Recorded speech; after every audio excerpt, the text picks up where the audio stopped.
बातमी पुण्यातून आहे। रवींद्र धंगेकरांनी आता मुरलीधर मोहोळ यांच्यावरती आता नवा आरोप केलेला आहे। मुरलीधर मोहोळ महापौर असताना बढेकर बिल्डरची गाडी वापरत होते असा सुद्धा आरोप आता त्यांनी थेट मुरलीधर मोहोळांवरती केलेला आहे।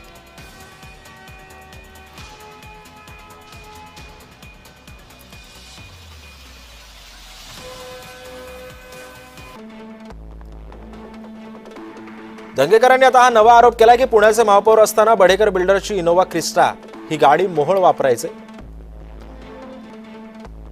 शासकीय पाटीलाव एमएच 12 SW 0909 या नंबरची गाडी मुरलीधर मोहोळ वापरायचे। खासगी व्यावसायिकाचं वाहन वापरणं नीतिमत्तेला धरून आहे का असा सवाल आता धंगेकरांनी विचारला।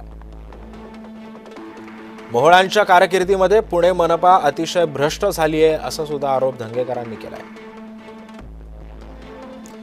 5 ते 20 वर्षांसाठी टेंडर दिल्यानं पुणे मनपाची दुरावस्था झाली आहे।